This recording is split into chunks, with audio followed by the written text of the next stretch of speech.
और हमारे सभी दर्शकों से ये गुजारिश है, ये रिक्वेस्ट है कि हमारे चैनल झारखंड उदय न्यूज़ को जरूर सब्सक्राइब करें।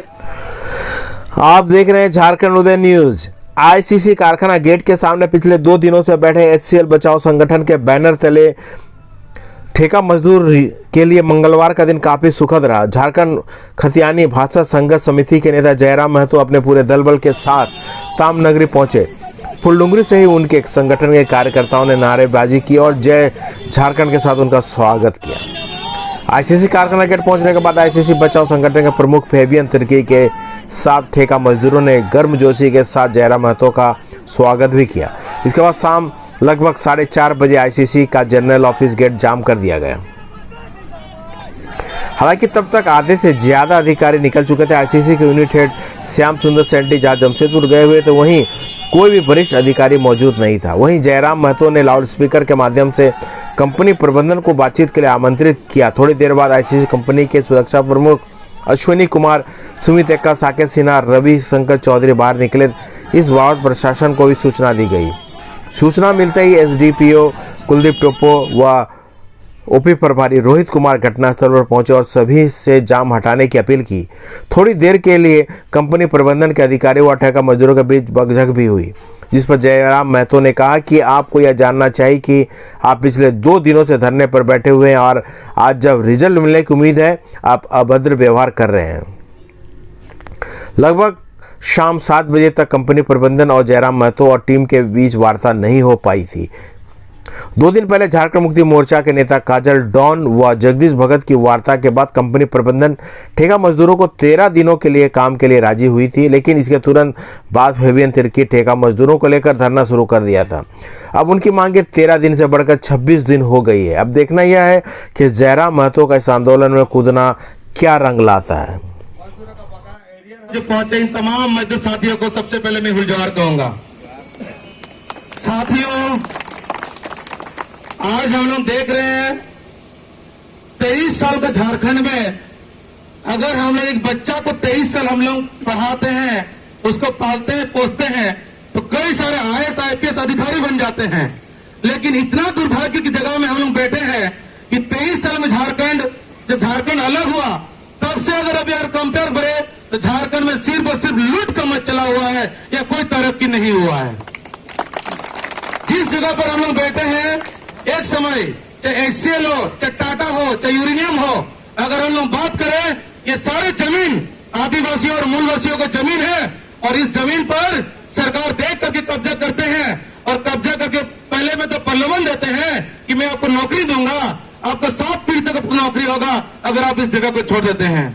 इतना चालाकी के साथ कंपनी देखते हैं कि जहां पर मेरे ट्रांसपोर्ट का सुविधा हो, पानी का सुविधा हो, बिजली का सुविधा हो और हम उस जो मेरा मटेरियल होगा उसका हम अच्छी तरह से हम बाहर भेज सके, ऐसे जगह को चूज करते हैं और जगह को चूज करके चाहे विस्थापन करना पड़े, वहां के लोगों को भेजना पड़े वहां से, इस तरह काम करते हैं। लेकिन बाद में नौकरी के नाम पर हम लोग ठहरा जाते हैं। कितना दुख की बात है साथियों। उपस्थित हैं, आपको मेरा झारखंडी जोहार। और थोड़ा सा अस्वस्थ होने के कारण कई दिनों से मैंने डॉक्टर का विशेष हिदायत माइक ना पकड़ने का था, लेकिन आपकी मांग के लिए मैं अपनी बातों को रख रहा हूँ। और मैं स्पष्ट कहना चाहूँगा, जो भी प्रबंधन है हमारी आवाज़ शायद सुन ही रहे होंगे, ऐसा बात नहीं कि नहीं सुन रहे हैं।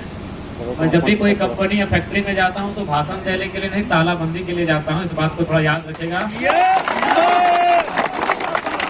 और यदि आप नहीं जानते हैं तो धनबाद या बोकारो का कोई पेपर का पन्ना पिछले 6 महीने को उठा के देख लीजिएगा। जब किसी फैक्ट्री या कंपनी में हमारी एंट्री होती है तो वहाँ का जीएम के पसीने से सर से पसीना आता है, तो इस बात को भूलिएगा नहीं। क्योंकि सबसे पहली बात, आज हमारे देश में 28 राज्य, 8 केंद्र शासित राज्य हैं। और जैसा कि सभी जानते हैं, सभी लोग धूप सहते हैं, जाड़ा सहते हैं, बारिश सहते हैं, धूल सहते हैं, लेकिन झारखंड के लोग एक एक्स्ट्रा चीज सहते हैं जिसको अन्याय और जुल्म कहते हैं। ये भारत के लोग नहीं सहते हैं। बाकी लोग जाड़ा सहते हैं, धूप सहते हैं, बारिश सहते हैं, गर्मी सहते हैं, लेकिन झारखंड के लोग एक एक्स्ट्रा चीज सहते हैं जिसको जुल्म और अन्याय करते हैं। और पता नहीं जो लोग हैं उनकी मानसिकता इतनी विकृत क्यों है, इतनी घृणित क्यों है। खासकर जो अधिकारी बन के आते हैं, जो लोग किसी कंपनी को चलाने के लिए आते हैं, जो लोग IAS IPS बनकर राज्य को चलाने के लिए आते हैं, जिला को चलाने के लिए आते हैं, पता नहीं लोग इतना नफरत क्यों करते हैं आदिवासियों से, मुझे आज तक पता नहीं चला। मैं यह बात इसलिए कह रहा हूँ क्योंकि आज 2 जनवरी है और कल ही 1 जनवरी था। आपको पता है दोनों दिन नरसंहार हुआ है आदिवासी। 1 जनवरी को सरायकेला में गोलीकांड हुआ था खरसवा में 1948 में, और 2 जनवरी को 2006 कलिंगा नगर में भी आदिवासियों का नरसंहार हुआ था। 1919 में जो नरसंहार हुआ था वो जलियांवाला बाग, उसको तो समझ में आता है कि चलिए अंग्रेज थे इसीलिए नरसंहार हुआ था, लेकिन आजाद भारत में आदिवासियों का नरसंहार होता है तब ये समझ में नहीं आता है कि आजाद होने के बाद भी कौन लोग हैं जो आदिवासियों से नफरत करते हैं या फिर आदिवासियों को इंसान ही नहीं समझते हैं। कहीं ना कहीं ये बहुत बड़ा सवाल है। आज ये हिंदुस्तान कॉपर लिमिटेड की बात कहें या फिर टाटा जमशेदपुर में जो भी बड़ी बड़ी कंपनियां हैं वो कहीं ना कहीं हमारी जमीनों पर स्थापित है। वो जमीनें यहाँ के आदिवासियों की है, यहाँ के मूल निवासियों की है। और आज आप टाटा की बात करें तो 1907 में जमीन अधिग्रहण हुआ है। आज एक बच्चा जानता है कि उस जब पहली बार कंपनी खड़ी हो रही थी तो किसके नाम से हो रही थी और आज टाटा का ओनर कौन है। लेकिन आज जिन्होंने 100 साल पहले जमीन देने का काम किया है वे लोग आज नहीं मिलेंगे। तो इसलिए सबका धन्यवाद। और जितने भी माता के शहीदों को श्रद्धांजलि देने के लिए आया था और उसी क्रम में मेरा यहाँ आना हुआ। अगर मैंने स्पेशल यहाँ कंपनी या धरने में बैठने का मूड बनाया तो फिर याद रखिएगा राज्य की कोई पुलिस फोर्स आपको बचा नहीं पाएगी। और बाकी ये पुलिस बुला के मत डराइएगा कि निर्मल का शहादत भी हमने देखा है और सांसद सुनील महतो का भी शहादत देखा है। तो पुलिस दिखा के आप हमें डराते नहीं है बल्कि और पगलाते हैं। और पगलाइएगा मत, पागल हाथी और पागल होता।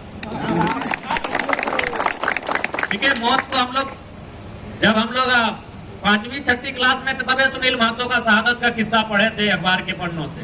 तो ये जो आप कंपनी वाले जो बड़े बड़े अधिकारी अंदर बैठे हैं हमारी जमीनों पर जो फुटानी कर रहे हैं, हमारी जमीनों पर आपके बीवी बच्चे ऐसो आराम का जिंदगी यापन कर रहे हैं, हम लोग धूल खा रहे हैं, तो इस घमंड में मत रहिएगा बाहर पुलिस खड़ी है कि हमें बिल्कुल डर नहीं लगता है। हमें डर बिल्कुल भी नहीं लगता है, बल्कि इन्हें देखकर और कंपनी को देखकर और हमें पागलपन होता है। तो बिल्कुल हमें पागलपन पे मत उतारिएगा, नहीं तो इस झारखंड की माटी ने कदम कदम पर शहादत देखा है। बस यही है कि हम लोग शांत लोग हैं, चुपचाप अभी तक सहना हमने सीखा है। चाहे सरायकेला का गोलीकांड हो या कोई भी नरसंहार हो, हमने अभी तक सहना सीखा है। अगर एक्शन का रिएक्शन करेंगे ना कंपनी वालों तो कहां से निकलोगे इसका कोई ठिकाना नहीं रहेगा। संजीवनी बूटी फिल्मों में ठीक लगता है, हकीकत में कोई संजीवनी बूटी नहीं होता है। ये फिल्मों में और कहानियों में संजीवनी बूटी ठीक लगता है, हकीकत में आप भी वही चावल खाते हैं, वही रोटी खाते हैं। इसलिए आप हमें जान और मौत का खौफ मत दिखाइएगा। एक्शन का रिएक्शन जिस दिन होगा झारखंड से आपको भागने का फुर्सत नहीं मिलेगा। इसलिए हम लोग चाहते हैं मर्यादा बनी रहे, हम लोग चाहते हैं शांति बनी रहे, हम लोग चाहते हैं भाईचारा बना रहे, अमन का माहौल बना रहे। आप लोग अगर कंपनी को चलाने के लिए आए हैं, हमने आपको जमीनें दी हैं, लेकिन जो हमारा अधिकार बनता है उस अधिकार को आप छीन नहीं सकते हैं। हमने आपसे कोई कोहिनूर का हीरा नहीं मांगा है, हम मामूली रोजगार मांग रहे हैं। और मैं तो बोलता हूँ कि झारखंड के लोग बड़े नासमझ हैं कि ये लोग रोजगार मांगते हैं, इन्हें हिस्सेदारी मांगना चाहिए था कंपनी में, फैक्ट्री में। जमीन हमारी है। जब भी कोई काम होता है, जब भी कोई योजना आती है, 2 चीजें इंपॉर्टेंट होती है। जब भी कोई योजना आती है 2 चीजें इंपॉर्टेंट होती है, एक होता है पूंजी और दूसरा होता है जमीन। 2 चीजें सबसे पहले होती है। कोई चाहे टाटा आए चाहे टाटा का बाप आए, 2 ही चीज इंपॉर्टेंट होता है, एक जमीन और दूसरा पूंजी। अगर पूंजी टाटा का है तो जमीन हमारा है। यदि टाटा का पूंजी है तो 100 साल बाद भी मालिक टाटा है, जमीन हमने 100 साल पहले दिया है, हमारे पास क्या है। तो ये तो मैं सोचता हूँ और मैं कभी चिंतन भी करता हूँ कि झारखंड के लोग तो बेवकूफ हैं कि अपनी जमीन देने के बाद एक मामूली नौकरी की मांग करते हैं। जमीन दिया है, उन्हें सीना ठोक कर वहाँ पर हिस्सेदारी की बात करनी चाहिए थी, कमीशन की बात करनी चाहिए थी, जो यहाँ के विधायक लेते हैं। विधायक कमीशन क्यों लेंगे भाई? जमीन हमने दिया है, कमीशन लेने का अधिकार हमारा है। IAS IPS कमीशन क्यों लेंगे? BDO CO दरोगा पुलिस इंस्पेक्टर कमीशन काहे लेंगे फैक्ट्री से? जमीन हमारी है, हमको कमीशन मांगना चाहिए था, हमें हफ्ता लेना चाहिए था। हम नौकरी करेंगे, पसीना बहाएंगे, मजदूरी करेंगे जमीन देने के बाद। हमें दुख लगता है, हमें शर्म लगता है कि आज भी झारखंड के लोग अपनी खेती बाड़ी देने के बाद वहाँ मजदूर बनने के लिए हाथ फैलाते हैं, मजदूर बनने के लिए धरना देते हैं। हमें शर्म लगता है। लेकिन खैर अभी हम जिस बात के लिए आए उसी बात पर अमल है। जो 7-8 बिंदुओं की बात कही गई है, जो भी कंपनी के अंदर बैठे लोग हैं, जीएम है चाहे एचआर है, बाहर आके वार्ता करें। नहीं तो फिर अगले दिन अगर हम आए कभी और स्पेशली अगर कंपनी के नाम से, तो फिर ऐसा बंद करेंगे कि आपको लघु शंका और दीर्घ शंका कंपनी के भीतर करना होगा। और यदि आपको मजाक लग रहा है तो हाल ही फिलहाल वेदांता में करके आए, पूछ लीजिएगा। यदि लग रहा है कि लड़का भाषण दे रहा है तो वेदांता का नंबर होगा, पूछिएगा इलेक्ट्रो स्टील का। पूरे 3 दिन तक 72 घंटा तक गेट के भीतर उनको लघु शंका और दीर्घ शंका करवाए थे। जैसे ही घोषणा हुआ था कि जयराम महतो आने वाला है, खिचड़ी का मेटेरियल उन्होंने अंदर बुला लिया था। जीएम एचआर सब मिलके कि 3-4 दिन तो धरना रहेगा, तो कितना में खिचड़ी खपत होगा, उन लोग खिचड़ी भी अंदर बना लिया था। यानी सारा अंदर करवाएंगे, इसलिए बेहतर होगा आप बाहर आइए। नहीं तो अगर हमने मूड बना लिया तो आपको ऐसा अंदर रखेंगे, फिर आप भी याद रखिएगा। और विशेष हम ज्यादा कहने के मूड में नहीं है, क्योंकि कंपनी के मामले में हम कहने नहीं आते हैं, करने के लिए आते हैं। और आज फिलहाल तो हम श्रद्धांजलि देने के लिए आए थे। उसी क्रम में हमें पता चला कि हमारे माताएं बहनें धरने पर बैठे हैं, तो हम यहाँ तक आए हैं। लेकिन अगर हम कभी स्पेशल ये मूड बना के आए तो फिर अच्छा नहीं होगा। इसलिए हम आपसे गुजारिश करना चाहेंगे, जो भी कंपनी को चलाने वाले अधिकारी हैं, पदाधिकारी हैं, आप बाहर आए। शांतिपूर्ण स्थिति है, हो सके तो आप 2-4 पुलिस के पदाधिकारियों को लेकर आए। ऐसे भी ये मजदूर लोग हैं, सबसे दुखी और सबसे लाचार कोई होता है तो मजदूर ही होता है। ये लाचार लोग झगड़ा करने के मूड में नहीं है, अधिकार मांगने आए हैं। आप वार्ता करने के लिए बाहर आए, जो भी पदाधिकारी हैं। किसी के पिताजी ड्यूटी के दौरान में एक्सपायर कर गए हैं, किसी के पति, उसका पत्नी 9 महीना प्रेग्नेंट में है, इस समय गुजर गए हैं। किसके बच्चे सिर्फ और सिर्फ 6 महीना में उस समय गुजर गए हैं।